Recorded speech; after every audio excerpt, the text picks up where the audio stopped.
Imagine a serial killer who not only takes lives mercilessly, but also communicates with the police and media through cryptic letters, claiming to have killed even more. That's the chilling tale of the infamous Zodiac Killer. This unidentified monster operated in Northern California in the late 60s and early 70s, leaving a trail of blood and terror. At least 5 murders are directly linked to him, but he claimed a toll of as many as 37 lives. The Zodiac Killer wasn't just a murderer, he was a specter who taunted law enforcement with cryptic letters and ciphers, some of which have remained unsolved for over half a century. The chilling reality is that his identity and motives still remain a mystery.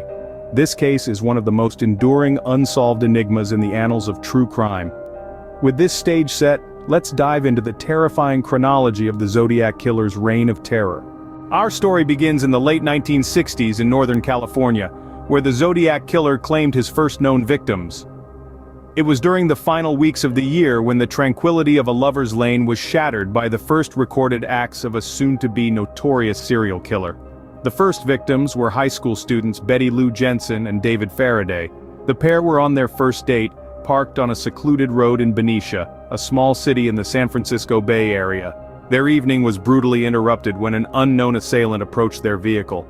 Faraday was shot at point-blank range, and Jensen, attempting to flee, was gunned down a few feet away. The killer didn't leave much behind at the scene, save for the chilling evidence of his violent act. The bullets recovered were to become a significant clue in this growing enigma. They were matched to a 9mm Luger, a detail that would later figure prominently in the investigation. Just 6 months later, another young couple, Darlene Farron and Michael Magot, were attacked in a similar manner in Vallejo, only a few miles from the first crime scene. In this instance, however, there was a survivor. Magot lived to tell the tale, providing a description of the attacker that would become one of the few pieces of evidence in the elusive hunt for the Zodiac. These early murders were marked by a chilling precision and a shocking disregard for human life. They seemed random, with no apparent connection between the victims, and were carried out with a cold-blooded efficiency that left little in the way of concrete evidence. As investigators scrambled to piece together the puzzle, the killer remained in the shadows, watching and waiting. But these murders were just the beginning of the Zodiac's horrifying spree, a reign of terror that would grip Northern California and baffle investigators for decades to come. The Zodiac Killer was just getting started, and the worst was yet to come. As if the murders weren't terrifying enough, the Zodiac Killer began to taunt the police and media with cryptic letters and ciphers. Among the Zodiac's most confounding tricks were his cryptograms. These were coded messages he sent to newspapers, daring them to crack the code. The first cipher arrived in 3 parts to 3 different newspapers on July 31, 1969. It was a 24-character code that, when solved, read, "I like killing people because it is so much fun." But not all his codes have been solved. The most infamous unsolved cipher, known as the 340 cipher, remained a mystery for over 50 years. Composed of 340 characters, this cryptic puzzle baffled the finest minds in cryptanalysis. The Zodiac's letters were equally provocative and terrifying. Often they included graphic descriptions of his crimes, chilling threats, and even claims of future murders. His letters were filled with taunts and insults aimed at the police, boasting about his ability to elude capture. This was a ruthless killer who seemed to enjoy the fear and chaos he was causing. The letters and ciphers had a profound impact on the public and law enforcement. The Zodiac's codes became a national obsession, with amateur and professional cryptographers alike striving to decode them. His letters stirred up fear and fascination, making headlines and keeping the public on edge. The police were left frustrated and desperate. Despite their best efforts, they were unable to crack all the codes or identify the killer. The Zodiac seemed always one step ahead, his cryptic letters serving as a constant mocking reminder of their inability to catch him. These letters and ciphers added a new layer of fear and intrigue to the Zodiac Killer's spree. They transformed the case from a series of gruesome murders into a chilling game of cat and mouse. The Zodiac wasn't just a killer, he was a master manipulator who used cryptology and the media to instill terror and prolong his reign of fear. As the Zodiac Killer's spree continued, so did his taunting communications, each one increasing the terror and confusion.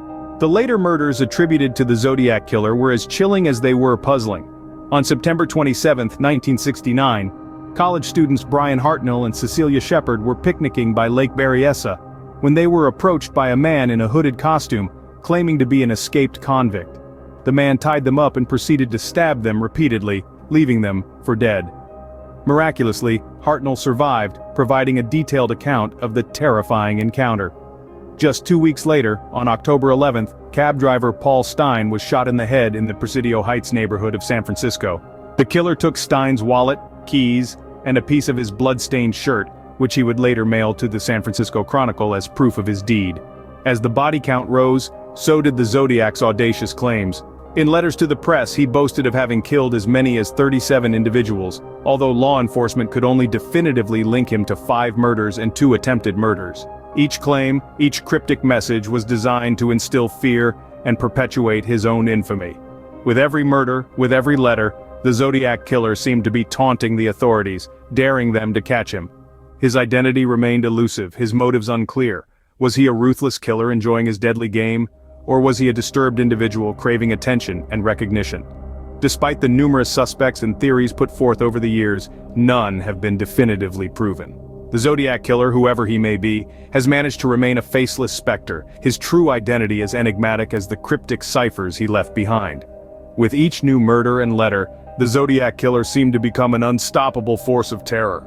Despite extensive investigations and numerous suspects, the Zodiac Killer's identity remains a mystery to this day. A phantom who slipped through the fingers of law enforcement time and time again, leaving a chilling legacy of fear and unanswered questions in his wake. From the early days of the investigation, law enforcement was stymied. Dozens of suspects were questioned, their lives picked apart in search of a connection to the enigmatic killer. Yet each promising lead seemed to dissolve into nothingness, leaving investigators back at square one. Among the most notable suspects was Arthur Lee Allen, a man whose personal belongings eerily matched the descriptions given by surviving victims. Despite this tantalizing connection, Allen was ultimately dismissed due to a lack of concrete evidence. As the years rolled on, the case grew colder, but the determination to unmask the Zodiac Killer never waned. In the advent of the digital age, investigators turned to modern technology in a renewed bid to crack the case. DNA profiling, a tool unavailable during the Zodiac's reign, was employed to analyze the envelopes containing the killer's cryptic messages. However, these attempts too have yet to yield a definitive match. Today, over 5 decades since the first known Zodiac murder, the case remains open. Despite the passage of time, the Zodiac Killer's identity is as elusive as ever. The cryptic messages, the methodical killings, the taunting of law enforcement, all remain shrouded in mystery.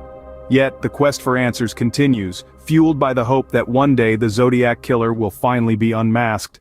The latest efforts involve genetic genealogy, a method that has solved other cold cases and holds promise for the Zodiac investigation.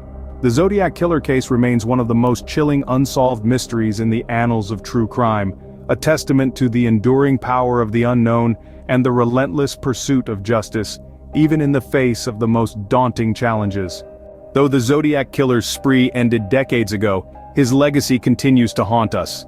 This unidentified murderer has left a lasting imprint on our collective consciousness, emerging as an embodiment of the most chilling aspects of human nature. His story has been told and retold, adapted into films, featured in books, and discussed in countless true crime podcasts and documentaries. Each retelling stokes the flames of public fascination, feeding our morbid curiosity and our desire to solve the enduring mystery of his identity. This fascination extends beyond the media. Amateur sleuths and professional investigators alike continue to pore over the evidence, hoping to piece together the puzzle that has confounded us for over half a century. The Zodiac Killer's cryptic letters and ciphers, some of which remain unsolved, add another layer of intrigue to this perplexing case. The Zodiac Killer case, a terrifying saga of murder and mystery, remains an unsolved enigma, a chilling reminder of the dark side of humanity.